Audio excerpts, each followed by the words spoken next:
Huyu mtu mwenda wazimu huyu Mr. Dorcas, vile anaongea, vile anasukuma watu wa mlima. Mimi nataka niambie watu wa mlima, tafadhali, nyinyi ni wa Kenya, msiweko kwa mtaro na mtu mwenda wazimu. Sisemi ni lazima mtuchague, lakini vile anaongea, vile kila siku akitoa press yake ni ya mgawanyiko, ni press ya kuumiza wengine. Sasa imefika hata amekuwa Mungu. Anasema sijui nani atachaguliwa, msichague sijui nani, msifanye nini. Wewe Rigiji, wewe Mr. Dorcas, Mungu ndiye anapeana fiketi. Hata hii kiti mimi niko naye ni Mungu alinipatia. Na wewe ulikuwa mistaken, tulikosea from day one. Na mimi mwenyewe kwanza nataka niombe msamaha wa Kenya kwa sababu nilikuwa I think mtu mwenye alikuwa nasukuma huyo mwenda wazimu akuwe naibu wa rais. Na ile wakati alikuwa naibu wa rais, siku ya kwanza kama mnakumbuka kama wa Kenya, akiapishwa, mistake yake ya kwanza alianza siku ya kwanza. Na watu wengi hata kutoka nje walikuwa wanauliza maswali, huyu mtu alipata kukua naibu wa rais aje? Na ndio mimi nataka nikuambia wewe Mr. Dorcas, ni vizuri tulikufukuza. Na ni vizuri ulifukuzwa na hao unajaribu kupanga sasa hivi watawafukuza. Na uzuri hautawahi kanyaga kwa uchaguzi yeyote. So najua bado ungewafukuza kwa sababu wewe ulikuwa umewapangia hata ungekuwa naibu wa rais. So ni vizuri walikufukuza kwanza, ndio hata kama wao watakuja nyumbani mtakutana huko. Wewe ukiwa nyumbani. Na wewe ni mtu permanent pale nyumbani. Lakini mimi nataka niseme ndugu zetu kwa mlima, wenye wako Rift Valley, wenye wako pembe zote za Kenya, mjue hapo ni kwenu. Ukiwa Turkana, ukiwa Bungoma, ukiwa Mombasa, ukiwa Eldoret, ukiwa Kapseret, ukiwa pembe zote zetu za Kenya, mjue hapo ni kwenu. Msifuate huyu wazimu kwa sababu huyu anataka vita. Ukiona vile anaongea mpaka macho imefura, mpaka siku hizi anaongea kitetemeka, mambo yanatoka kwa mdomo yake. Sijuangi tu kama huyu Dorcas ni bishop ama ni pastor na anaishi na huyu na mkanyi huyu mwendazimu, hata mwambie aongee vitu iko na nini kidogo, iko na ratili kidogo, anaongea mambo mingi. Juzi nimesikia anasema ati Olkalau kulikuwa na watu walirepiwa. Can you imagine? Na una accuse polisi wenye walikusaidia kufanya uchaguzi ya amani. Uma accuse akina Kawanjiku ati hawa ni wanye walete goons. Na wewe ndio ulikuwa umepanga goons, hata tuko na picha ile mabasi ulikuwa umetoa yote Nairobi ikasambaratika. Kwa sababu unataka vita. Juzi nimesikia ukisema unataka kusanya vijana wa Mount Kenya ndio kwa security yako.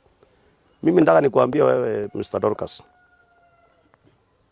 ni ile tu sijui naibu wa rais wetu na rais, sijui kama wanasikianga ama wanaona, kwa sababu hii nchi iko na sheria na haiwezi wezekana mtu apite mahali kama vile huyu amefika kuchochea wa Kenya mpaka anasema sijui atakuwa na vijana yake kwa sababu hataki sijui goons. Hiyo ndio goons. Hiyo ndio mambo hiyo yenye wa Kenya wataki kusikia.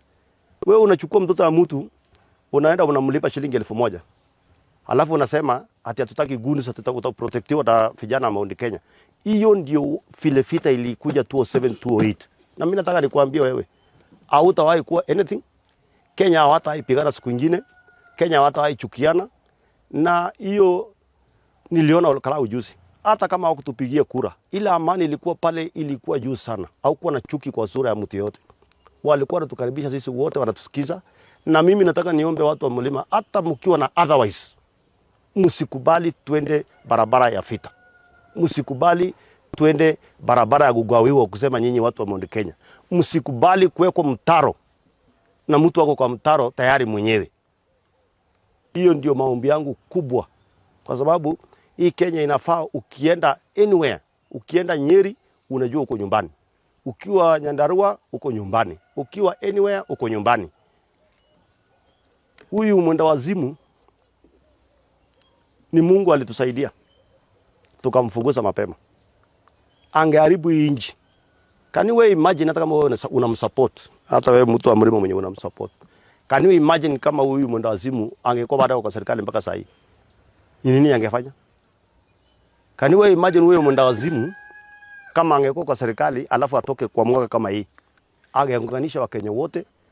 Kenya inaweza piganwa tena kwa sababu ya wajinga kama hawa, lakini mimi nataka niombe Wakenya tafadhali. Tafadhali. Ile ilifanyika Nyandarua juzi kwanza ilinisaidia mimi as a person. Nikajua tuko wapi, tutajipanga vipi, tutaelekea barabara gani. Hiyo kwanza ilitusaidia. Mimi nataka niambie watu wa Nyandarua, nyinyi ni watu wazuri sana. Watu wa Olkalau nyinyi ni watu wazuri sana. Maombi yangu kubwa, hii nchi ni kubwa kushinda sisi wote. Mimi naomba rais, kama ulisahau kusoma katiba ya Kenya, urudi usome katiba ya Kenya. Tuko na shetani wa Kenya anaitwa Mr. Dorcas wa Munyoro. Penye imefika lazima sheria ichukue mkono wake. Kwa sababu hatuwezi ona mtu akijaribu kutenganisha watu, amechimba mtaro kubwa anaingisha wengine, anasimama pale anaongea kama yeye ndio Mungu. Hiyo power uko nayo kijini temporary, muda kidogo tu hiyo yenye uko nayo hiyo. Unaweza najua sasa broking itakuingia sasa kuanzia juzi. Umeshinda hii kura moja. Hii nyingine yote sisi tumekuwa tukishinda tuna tweet congratulations. Sisi timu yetu tulitweet congratulations immediately. Badala unyamaze, ndio hiyo sasa unatuzi. Wale walifanya siasa ya amani. Wale walikusaidia wakati ile nyingine ndio kwa naibu rais. Na mimi niombe msamaha sana kwa sababu mimi ndio nilikosea mali kubwa kwa huyu shetani huyu. Huyu mtu ni shetani wa nchi. Huyu mtu ni shetani wa nchi. Hata kama unaomba kura. Sasa hata ukijifanya ati sasa okay, umesukuma watu ya mlima sawa. Hiyo kura mlima itakutosha wewe kijiji kama ungekuwa unawania president na utatembea kwingine.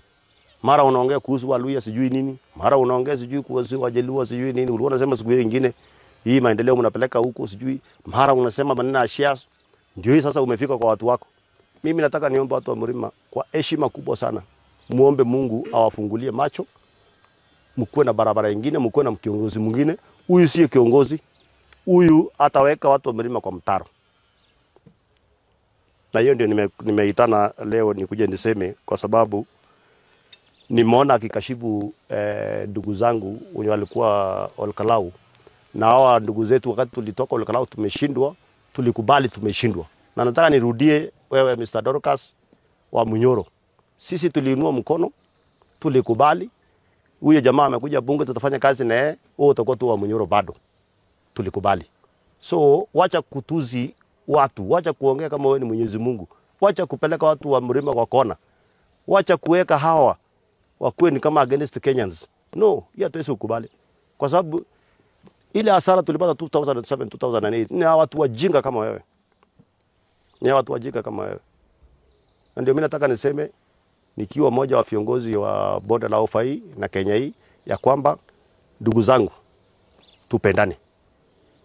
Hata kama uko na maoni tofauti, weka maoni yako vile unajua, lakini tusitusiane na tusisukumane ni kama sisi ni maadui.